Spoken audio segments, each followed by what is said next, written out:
Senhor presidente, senhores deputados, hoje eu preciso fazer aqui dois registros muito importantes para a área da educação. Primeiro registro é que o Senado aprovou ontem o aperfeiçoamento, alterações na lei das cotas nos institutos de ensino superior no Brasil. A lei das cotas, ela foi criada há 10 anos atrás e ela deveria passar por uma revisão. E essa revisão foi feita e quero aqui reforçar que ficam reservadas 50% das vagas nas universidades federais, nos institutos federais de educação, para alunos oriundos de escolas públicas. Os alunos que cursaram o ensino médio nas escolas públicas, eles têm preferência, portanto, em 50% das vagas, sendo que, nestes 50%, serão contemplados alunos negros, afrodescendentes, indígenas, quilombolas, que é uma inovação agora da lei, e pessoas com deficiência. Também é importante ressaltar que a renda per capita dos estudantes, das famílias dos estudantes que vão concorrer a essas vagas é de 1.320, ou seja, um salário mínimo. Então, esta é uma inovação da lei das cotas, que agora vai vigorar por mais 10 anos, e a cada 10 anos, esta lei, ela passa por uma revisão, um aperfeiçoamento. Eu queria dizer da importância dessa política de ações afirmativas na área da educação, porque é uma política que tem dado resultados positivos, extremamente positivos.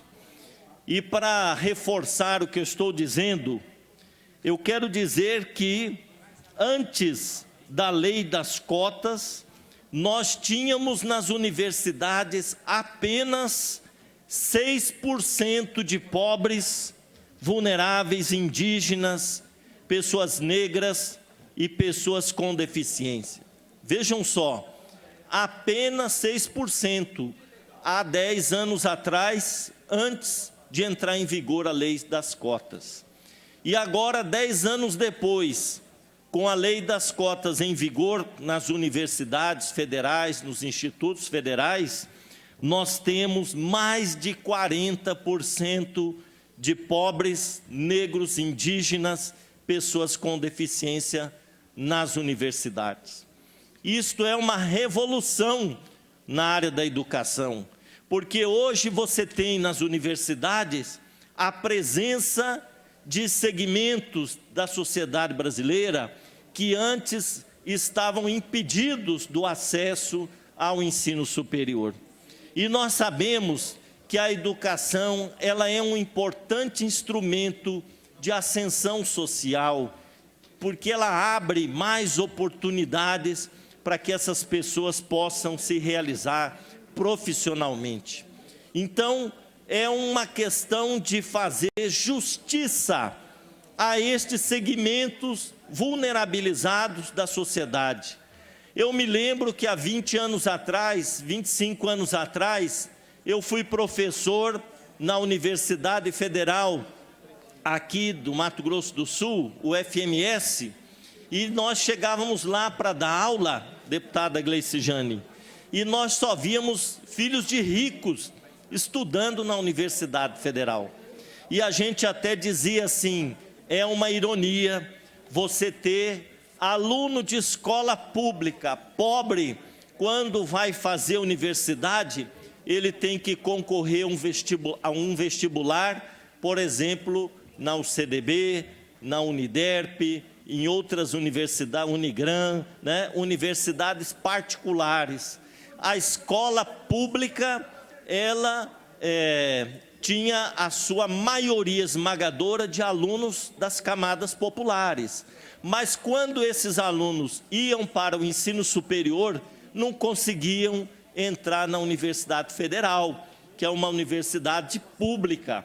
Então, hoje, nós tivemos já um avanço extraordinário, porque esses alunos que não têm condições de pagar 1.500, 1.700 numa universidade particular, eles já estão podendo acessar cursos na Universidade Federal, na UEMS, na UFGD, não é? Então, nós estamos pagando uma dívida social com a camada mais pobre da população brasileira, e eu reforço aqui a importância da política das cotas nas universidades, que é uma inovação do governo, do Partido dos Trabalhadores, que é uma grande conquista também da comunidade dos afrodescendentes no Brasil, dos indígenas. Lembrando, aqui no Mato Grosso do Sul, nós já temos vários indígenas com doutorado.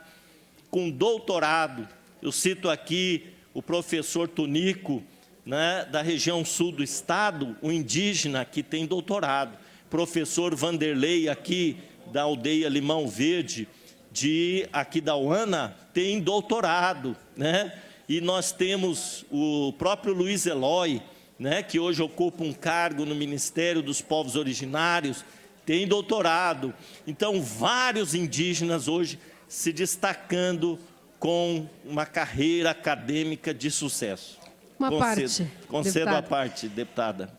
Acho que o senhor traz aqui para a gente hoje uma pauta assim, extremamente importante. E me lembro quando nós tivemos a lei das cotas aprovada aqui no Mato Grosso do Sul, um projeto de sua autoria, inclusive, para as pautas raciais, para alunos oriundos, de afrodescendentes para a UEMS. Eu era estudante da UEMS naquele período. Participei de todo o debate interno na universidade, da dificuldade que foi para a gente construir realmente uma política, mas um debate maduro, um debate necessário, com uma profundidade acadêmica também, política. E eu vi a diferença da universidade antes das cotas e a universidade depois das cotas. Era visível a universidade antes das cotas, era uma universidade de estudantes de pele clara. E depois das cotas, a gente vê uma população indígena, uma população afrodescendente, que deixou a universidade muito mais bonita, muito mais alegre, e que trouxe também novos debates para dentro da universidade. Então, abrir as portas da universidade, democratizar a universidade para todas as populações, para a diversidade que nós temos da população, ela é fundamental para a gente poder fortalecer, inclusive, a própria ciência. Nos últimos anos, quando a gente passa a debater as políticas afirmativas, a gente também interfere no processo de produção de conhecimento das universidades, porque as universidades passam a olhar para a sociedade também com o olhar de quem precisa aprofundar um debate sobre os problemas sociais e como que esses problemas estão inseridos, inclusive para que a gente que está no espaço da política, a gente possa pensar, a gente é subsidiado por esses estudos para pensar políticas de fortalecimento da democracia. Porque quando a gente impede estudantes da escola pública de entrar numa universidade por conta das suas dificuldades e das suas oportunidades, a gente também não está fortalecendo a democracia. Esse é um processo antidemocrático. E na escola, eu sempre tive a curiosidade de conversar com estudantes e perguntar o que eles fariam depois que saísse ali do ensino médio, como seria, para onde iriam. E eram raríssimos os alunos que pensavam em cursos concorridos como a medicina. Estudar um curso de medicina é algo que não está na visão dos estudantes da escola pública, porque é muito difícil entrar. Ou é difícil entrar para a universidade pública, ou é muito caro para se estudar numa universidade privada.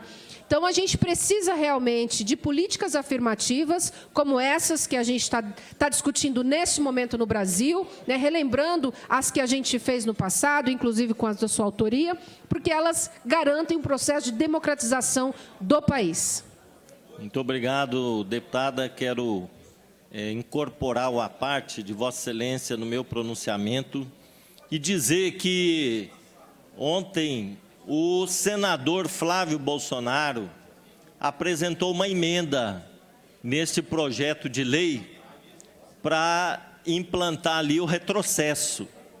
Ele mais 24 senadores, incluindo a senadora por Mato Grosso do Sul, Tereza Cristina, que querem uma universidade para brancos, querem voltar a ter uma universidade para elite.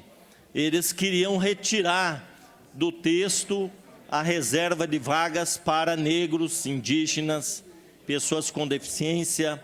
Então, na contramão da história, né? Graças a Deus foram derrotados, a emenda não foi aprovada e prevaleceu a lei das cotas com 50% das vagas para alunos de baixa renda, alunos oriundos da escola pública e também incluindo aí proporcionalmente a população negra dos estados, também indígenas, pessoas com deficiência, quilombolas, dentro da reserva de vagas desses 50%. Então, continuamos avançando e é muito importante a gente dizer que agora o perfil dos alunos das universidades está muito mais próximo do perfil da sociedade, que é diversa, que é multirracial, que é uma população marcada, né, pela diversidade, e essa diversidade tem que ser contemplada no ensino superior, nas universidades. Me permite uma parte, deputado? Apenas para fazer um contraponto em relação a esse tema, eu acredito que a cota social ela seja realmente necessária, porque não dá para colocar em igualdade uma pessoa que não tem condição financeira, muitas vezes, de se alimentar, que não tem condições de estudar, competir essa vaga com alguém que tenha essa condição. Agora, eu acho muito perigoso em relação a essas cotas, quando começa a falar que o trans tem essa cota, que o homossexual tem essa cota, porque você está, de forma bem objetiva, dizendo que essa pessoa, independente se ela seja pobre ou rica, se ela tenha tido condição de estudar no ensino básico, que ela tem que ter um privilégio, que ela tem que simplesmente, que ela merece uma cota, ela merece ali um empurrãozinho diferente. E isso é o maior preconceito que existe, porque está dizendo que essa pessoa, ela não tem capacidade intelectual de disputar uma vaga na universidade, simplesmente pelo fato dela ser trans ou dela ser negra. Agora, o que nós fazemos aí no caso da pessoa que é pobre e que é branco? Essa pessoa também teve dificuldade no ensino básico e não vai ter o privilégio. E quando você coloca ali que alguém simplesmente pela cor da pele tem que ter essa cota, você está dizendo que simplesmente o fato da cor da pele dela ser diferente, ela é incapaz de competir com um branco por uma vaga. Então, eu acho que é importante eu pontuar esse contraponto e dizer que a cota social, eu acredito que seja muito bem-vinda, porque ela equipara as pessoas por condição financeira. Agora, diferenciar as pessoas por conta de opção sexual ou por conta da cor da pele, eu sou contra. Obrigado pela parte, deputado. Bom, primeiro que eu não vi nessa lei cotas para transexual, homossexual, eu não vi, né? Se o deputado viu, eu acho que eu não li direito. Mas também dizer que é um privilégio você abrir, né, oportunidade de vagas para negros, para indígenas, é uma visão muito equivocada, muito equivocada. Só fala isso quem não tem a cor da pele negra, quem não sofreu discriminação ao longo da vida por conta da cor da pele. Só fala isso quem é branco, privilegiado, né, que teve oportunidades na vida. Agora, nós sabemos que a população negra, ela está em desvantagem em todos os indicadores sociais que nós analisamos. População negra é a que ganha os menores salários, e quando você faz o recorte de gênero ainda, a mulher negra né, muito mais em desvantagem por conta, se você olhar no mercado de trabalho, as ocupações, né, dos negros em atividades com menor qualificação profissional recebem salários inferiores, né? Se você olhar para a alfabetização, o número de analfabetos na população negra é o dobro do número de analfabetos na população branca. Então, as cotas, elas são um instrumento para corrigir essas desigualdades e essas injustiças que foram cometidas ao longo desses anos todos de Brasil, que foi o último país a fazer a libertação das pessoas escravizadas, né? E não deu oportunidade para essa população de inserção social nenhuma. E até hoje essa população sofre as consequências, né, dessa injustiça que foi cometida no Brasil. Então, lei das cotas, ela corrige essas distorções e não é privilégio coisa nenhuma. Né, gente que nunca teve oportunidade na vida, falar em privilégio. Aliás, ontem aqui o presidente Gerson Claro, ele falou uma frase, eu não sei de quem que é essa frase, mas não existe igualdade, só existe igualdade de direitos para os iguais, né? Como é que o senhor falou? Só para registrar, na realidade eu estava discutindo uma fala do jornalista Alexandre Garcia, isso, que ficou debatendo o princípio da igualdade da Constituição, citando que todos são iguais perante a lei. E aí, com a apresentação do trabalho do deputado Neno a respeito dos autistas, eu usei a expressão, todos são iguais perante a lei, desde que todos sejam iguais. Pronto. Então, o princípio da igualdade é tratar os diferentes, de maneira diferente, os iguais de maneira igual. Já dizia Rui Barbosa, lá atrás, né, que para você garantir a igualdade de direitos, você tem que tratar os desiguais de forma desigual, né, justamente para que eles tenham as mesmas oportunidades. Então, é uma correção das injustiças históricas. Deputado, mais uma parte para deputado. Quero só mais uma parte aqui colaborar com esse debate. Acho que o deputado Rafael Tavares traz aqui para a gente uma preocupação. E essa preocupação, ela existia há 25 anos atrás. Eu até achei que isso já estava resolvido e que nós já tínhamos evoluído nessa pauta, né? Mas quando ele traz aqui, eu percebo que a gente precisa novamente, então, debater. Então, acho que é importante a gente lembrar que toda política afirmativa, ela é feita com base em estudos, em dados, em realidade. Não é a partir da nossa imaginação ou de fake news ou do que a gente pensa aleatoriamente. É feita a partir de dados produzidos por estudos e pela ciência também, pelos institutos que estão constantemente avaliando. Mas, além de todos esses estudos, tem algo que a gente observa nas escolas e que a gente observa nas universidades e que a gente comprova todos esses estudos. A gente tem nas escolas, se a gente olha para as primeiras séries, as séries iniciais, a gente vê uma diversidade grande da população. Ali a gente vai ver a população pobre, população negra, indígena, elas estão nas primeiras séries. Mas mesmo o sistema público de ensino, quando a gente olha lá no ensino médio, no terceiro ano do ensino médio, isso já mudou bastante. Já não é mais a mesma realidade. Então, ao longo da vida, as oportunidades para essas pessoas são diferentes.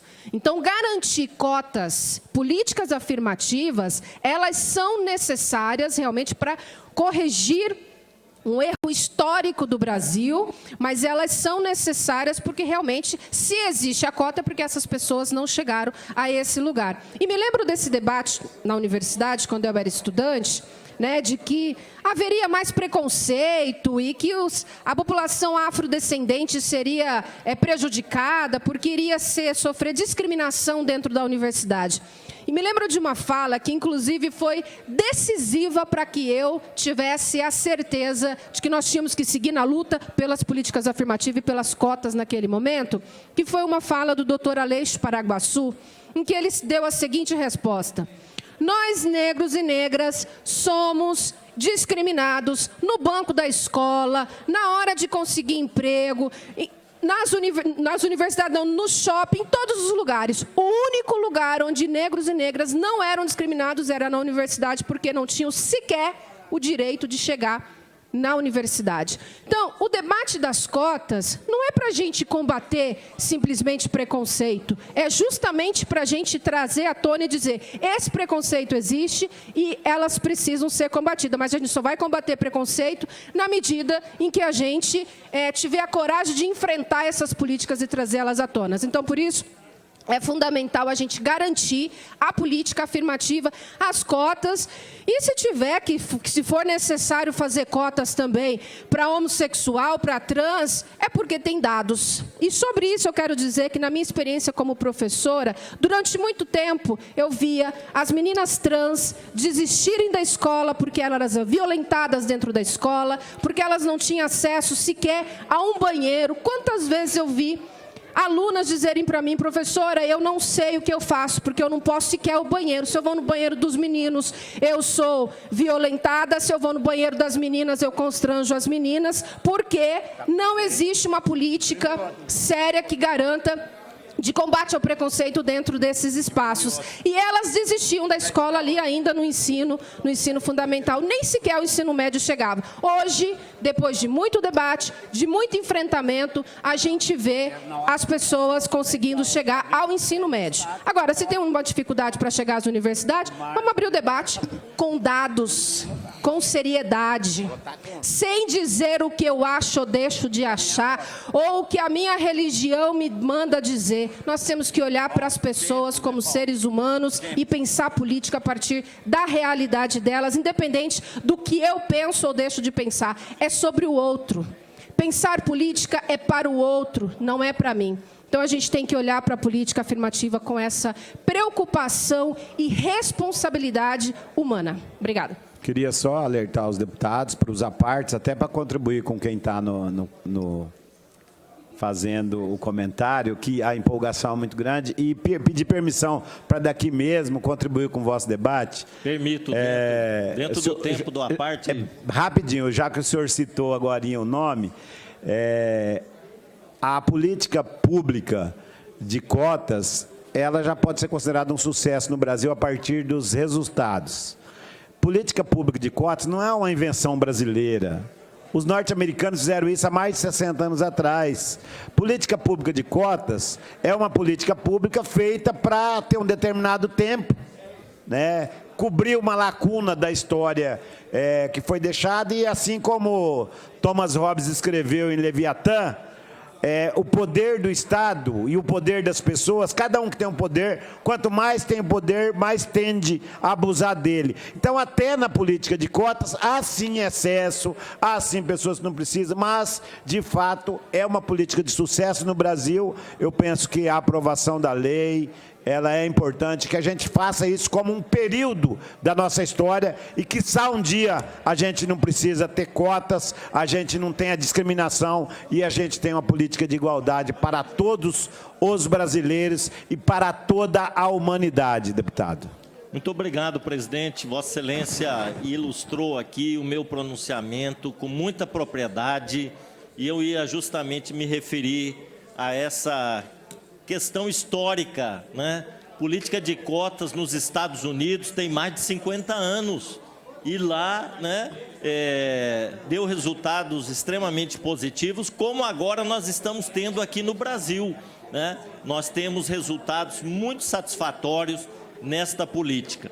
Mas eu queria lembrar, e a deputada Gleice, como é muito nova, ela disse que era estudante da UEMS, quando nós aprovamos aqui o meu projeto da lei das cotas para negros na UEMS, né? Foi uma polêmica muito grande, deputada. Esta minha lei está completando esse ano 20 anos. 20 anos. Era governo Zeca do PT. Nosso governador sancionou o meu projeto de lei das cotas para o UEMS, e aqui dentro da casa havia muitas dúvidas. Inclusive, a Comissão de Constituição e Justiça deu 4 votos contrários e só um favorável. por causa do voto do deputado Maurício Picarelli, na época, o projeto veio para plenário. E aqui nós tivemos uma presença massiva de pessoas das comunidades quilombolas, Tia Eva, Furnas de Dionísio, comunidade São Benedito, e usou essa tribuna aqui o doutor Aleixo Paraguaçu para fazer a defesa da lei das cotas na UEMS há 20 anos atrás. E a lei, ao final, foi aprovada por unanimidade dos deputados desta casa. Então, foi um avanço, e à época nós já discutíamos isso. Não é privilégio coisa nenhuma, é justamente você tratar os desiguais de forma desigual, para que a gente possa cumprir com o princípio constitucional da igualdade de direitos. Para que todos tenham os direitos assegurados, é preciso tratar os diferentes de forma desigual, né? Então, eu quero registrar nesta sessão que nós estamos completando 20 anos da nossa lei das cotas para negros na Universidade Estadual, que mudou a configuração dos acadêmicos na UEMS. Como disse aqui a deputada, hoje a gente tem mais negros, mais indígenas, mais pessoas pobres tendo acesso ao ensino superior. E muitas vezes, deputada, eu ouvi depoimento de acadêmicos negros dizendo assim: eu sou o primeiro da minha família a conquistar um certificado de ensino superior. Isso aí é muito gratificante para a gente, né, que lutou muito nessa área, a gente escutar de um aluno negro dizendo: eu sou o primeiro a se formar, né, na minha família num curso superior. E o Brasil, aos poucos, vai pagando essa dívida com a população afrodescendente, com a população indígena, com os quilombolas e também com as pessoas com deficiência que o senador Flávio Bolsonaro queria deixar fora. E a senadora aqui, Tereza Cristina, também queria deixar fora da lei das cotas, né? É um pensamento atrasado, elitista e preconceituoso que nós estamos também, aos poucos, derrotando. Então, parabéns ao Congresso Nacional, que aprova a revisão da lei das cotas por mais 10 anos no nosso país. Eu teria 2 minutos e meio ainda para completar. Conclui, deputado. Para concluir o que a deputada Gleice também falou hoje aqui, do ensino médio. O governo Michel Temer fez uma reforma que foi um desastre total no ensino médio no Brasil. Foi um retrocesso muito grande. Hoje, um aluno no ensino médio, ele tem até 19 disciplinas. 19 disciplinas, que é uma encheção de linguiça, que é uma série de disciplinas totalmente desnecessárias e sem sentido na formação dos alunos. O nosso governo do presidente Lula fez uma consulta através do Ministério da Educação à população e constatou a insatisfação generalizada dos estudantes e dos professores do ensino médio com essa reforma que aconteceu. E está encaminhando para o Congresso Nacional uma mudança na lei do ensino médio, trazendo de volta, senhor presidente, as 2.400 horas de formação básica para os estudantes do ensino médio. Isso tinha sido reduzido para 1.800.